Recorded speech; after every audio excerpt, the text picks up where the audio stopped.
Thank you for bearing with us there. Okay, so today my presentation is on media and you, understanding the impacts of media on mental health. Before going forward, it's important to look back at where we've come from. Merriam-Webster defines the news as a report of recent events or previously unknown information. The Oxford Dictionary defines it as newly received or noteworthy information, especially about recent or important events. One historian, Richard Streckfus, talked about how the craving for news is a broad-reaching and universal function of being human. And he offers evidence to suggest that our craving for news is not just founded upon knowledge, but is also sort of a source of entertainment for accessing the bizarre and sensational. So really he's making the assertion that since the beginning of time, as long as we could basically interact, talk, and communicate, we've had this innate quest and hunger for knowledge and also for the bizarre and sensational.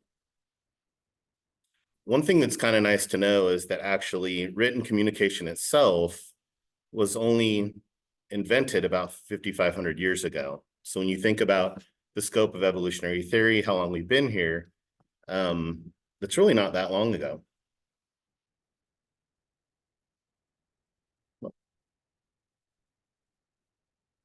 So when we talk about some of the social influences of technology, one thing that's important is to realize that we've witnessed the progression of what originally would have been like town bards, town criers, or storytellers, to the advent of the printing press in the 1450s. It's interesting to know that even when books and original periodicals were invented, oftentimes only the elite or the privileged few would even have access to these documents. And of course, from there, we've progressed to the more sophisticated mediums like newspaper, radio news in the early 1900s.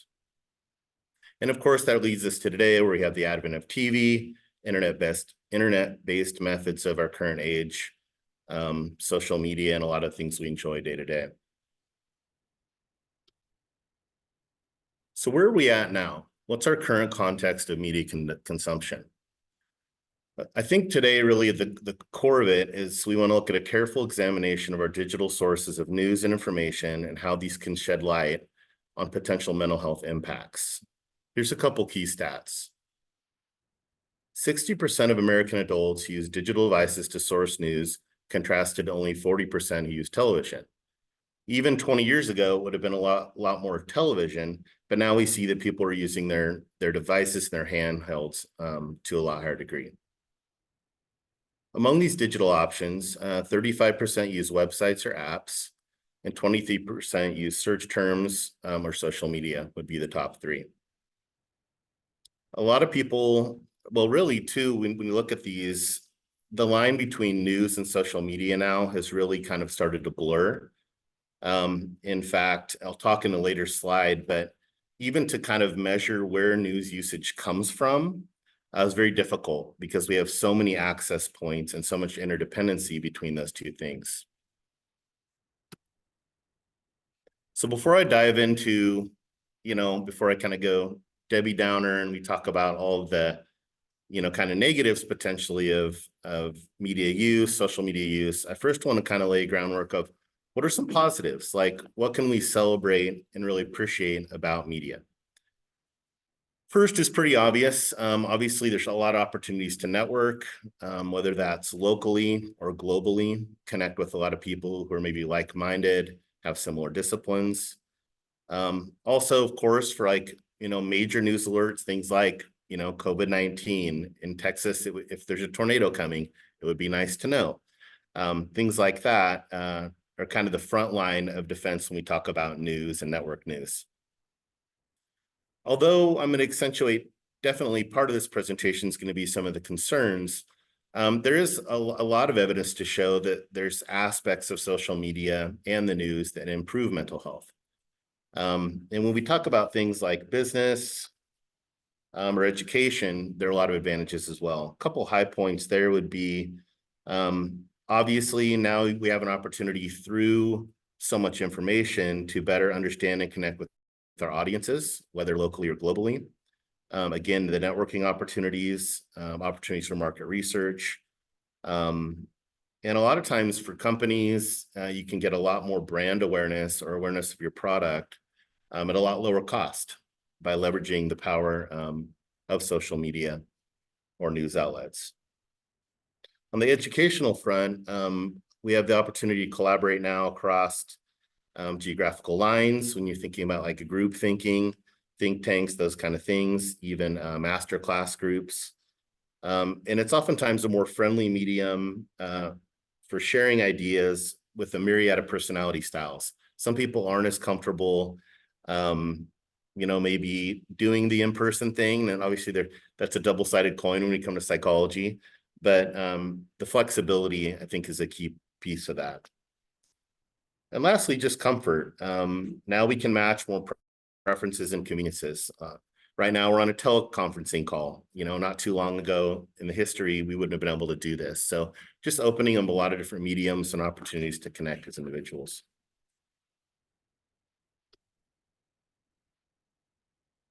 One thing too, I think at the heart of when we talk about the positives is that word connection. A lot of people, maybe you know a friend, maybe you yourself have somebody online that you maybe haven't ever met in person, but you've developed a deeper friendship. One researcher here took a look at a lot of the different ways that people are finding friends on social media, so I thought it was worth repeating. One is just associates, people who are not well known to each other but share common interests, right? Groups around common interests, obviously useful contacts, whether from a business application or otherwise. You could have fun friends, favor friends, people who do a favor for you now and again. Also helpmates. You think about probably a lot of you, either yourself or somebody have like community websites or neighborhood websites where it's like, hey, I'm giving something away for free, or I could really use somebody's help with this, that, or the other. So ways just to kind of collaborate and see one another that way. Maybe comforters. I've definitely heard firsthand accounts of people that are going through a really tough time. Maybe they're on Facebook, maybe they're on Instagram, and something a friend of theirs says in their network really encourages them or normalizes maybe a struggle they're going through.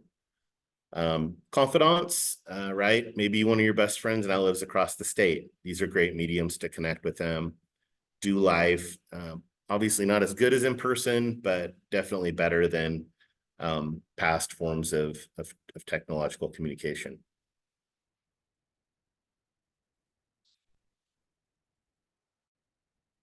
So here's maybe some perhaps new vocabulary for you. The first is information overload. Maybe you have or haven't heard that term, but the idea psychologically is when informational input exceeds our informational processing capacity, right? So we're taking in more than we're really designed to process as human beings. I think like in looking back to maybe like agrarian societies, if you think about it, let's say we didn't have internet, we didn't have phone, we didn't have all this technology, you might just hear a couple times a quarter about an event or something that was going on that you didn't maybe get invited to, let's say, or some dynamic. Now we see that everywhere. I mean, I don't know if you're like me, but because oftentimes we tend to focus on the bizarre and sensational, as that researcher talked about, maybe you'll hear news from a relative, a friend, you have your own news feed, and the amount of this stuff compiles and exponentially can move us into that overload space. Another term here is news fatigue. Just anecdotally, in doing this presentation, when I did Google Scholar on the keywords information overload, I got 2 million results in Google Scholar. And when I actually typed in news fatigue in Google, I got 537 million hits. So like this is a thing. Obviously that information is not common, but I think it shows us like how prevalent some of these themes have now become in the cultural eye. When we talk about news fatigue, oftentimes that's driven by a saturation of negative headlines, unfavorable stats, and kind of this around-the-clock access by users, which ultimately leads to fatigue and distress. just so many inroads. In fact, as I was thinking about this, I realized it's almost as if the news finds us now, not the other way around. You almost can't escape it. One study that's relevant, I just thought I'd drop in because it's likely college students watching, is that, college students, there was a study done that college students reported a higher degree of worry and feelings of hopelessness the more news they consumed. So there's this direct ratio between how much news we're consuming and some of these negative feelings.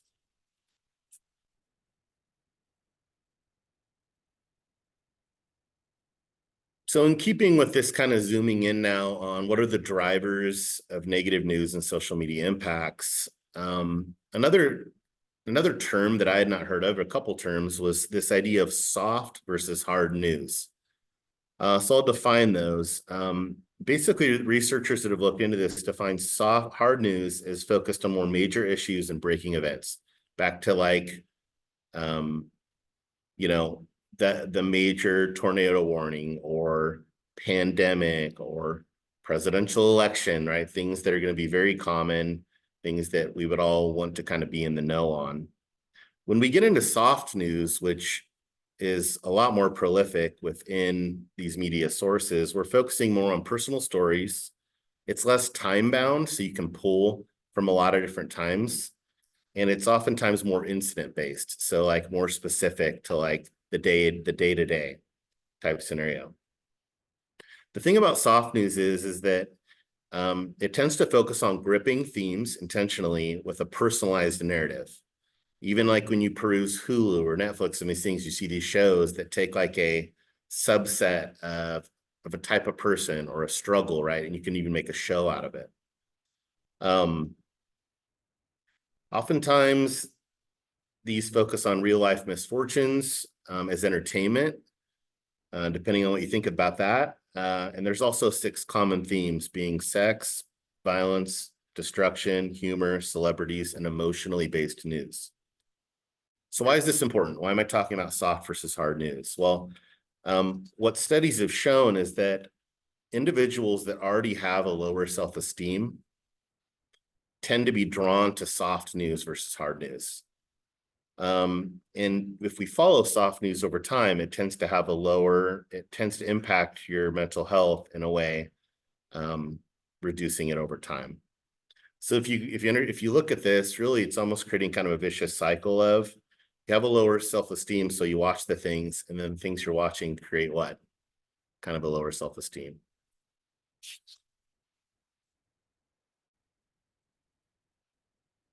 A couple other things, still as we're focusing on the news, would be, and this probably won't be a surprise, right? But news media is generally dominated by negative information.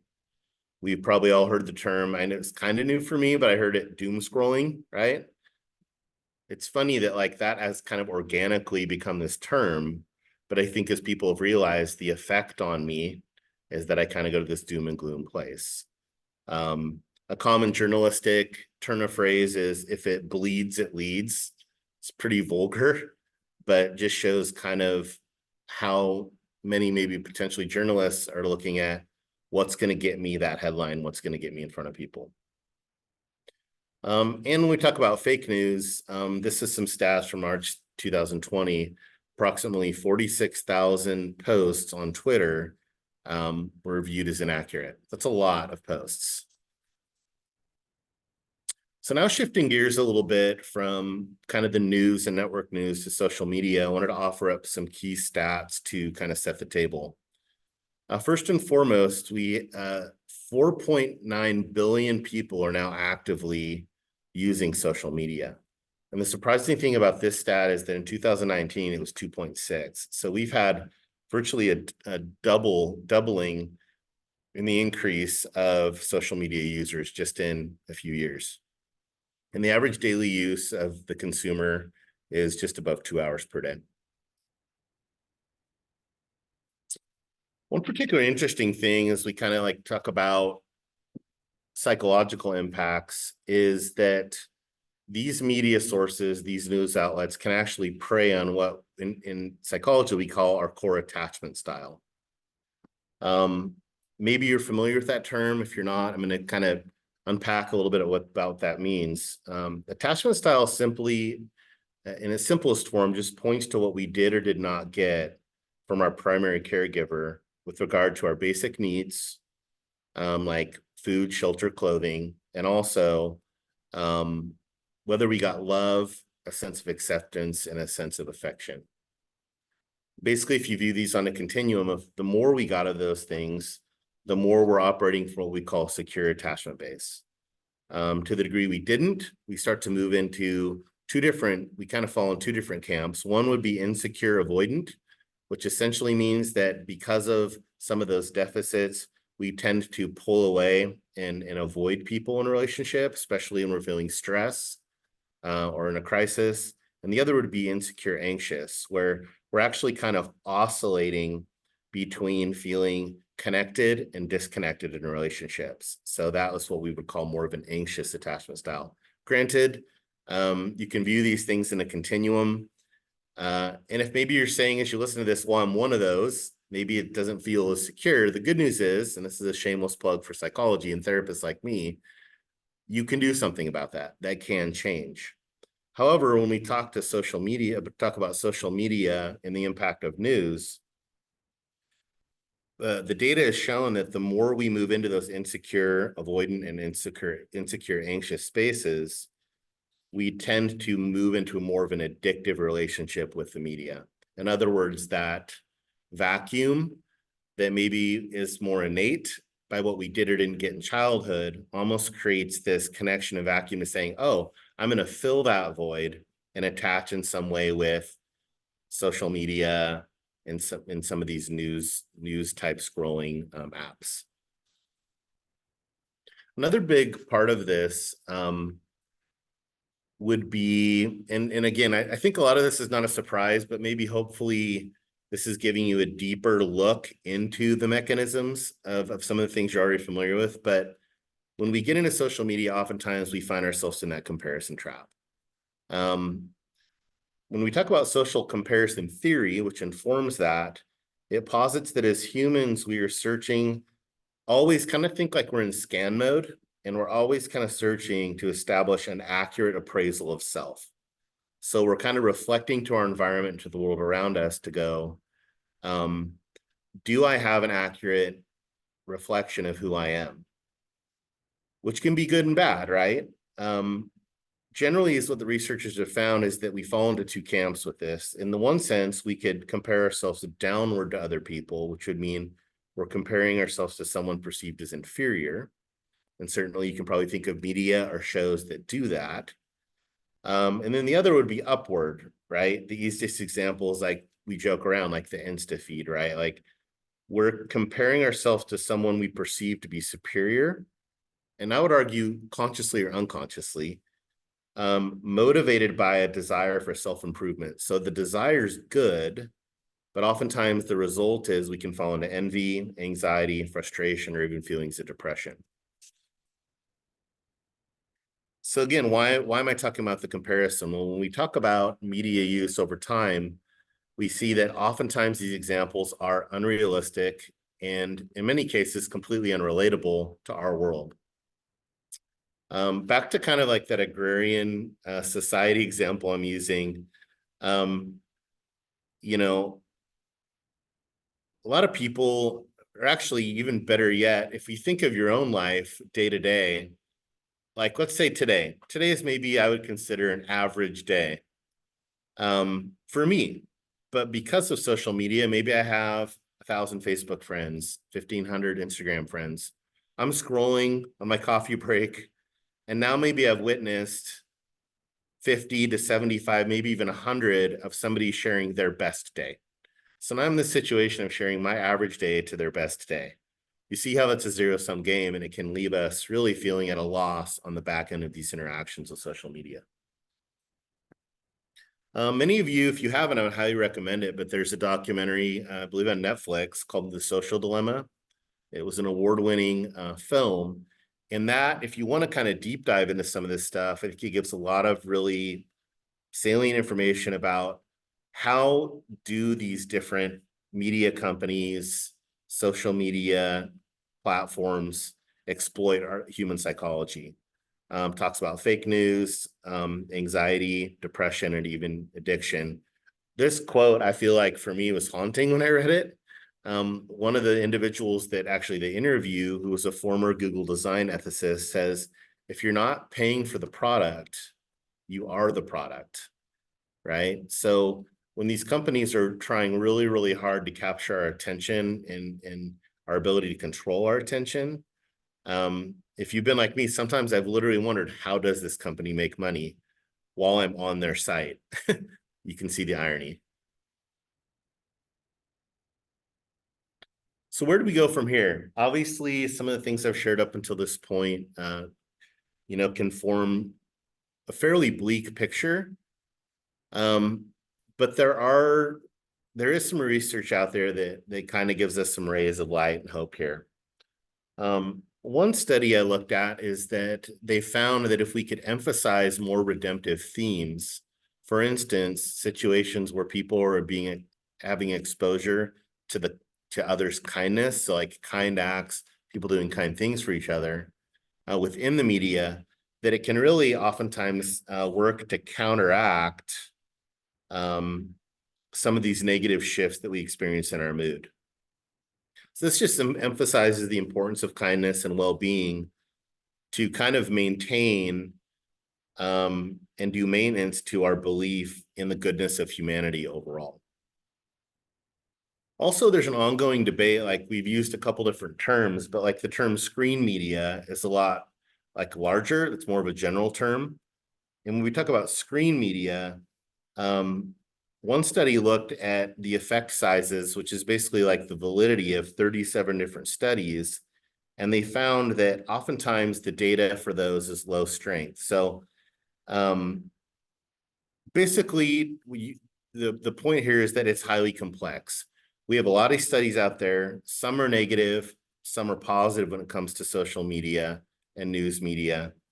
So it's really an ongoing conversation. We've definitely, as I've shown today, there's a lot of research that says, hey, this isn't good for us in a lot of ways, but that isn't to say that there isn't a lot of room to show some more of the positive ways that it is. Another aspect too that when we're talking about how we can combat this is, and this is a core psychological idea, but we have the invitation to move towards cognitive flexibility. Basically, if you think about it, things like trauma, some of the attachment stuff, a myriad of different things in psychology can move us towards, even in environments, how we're socialized, can move us towards really rigid ways of thinking. One of the ways media does that is if we're being barraged with negativity, right? We could become kind of entrenched and rigid in our thinking around some of these negative themes. So what's kind of the first step out of that? Well, quite frankly, if you're listening to this right now, you're already doing that. It's that we want to begin to get education to begin to challenge and relax some of these ruts and rote ways we're stuck in of thinking. And that's one of the primary ways forward.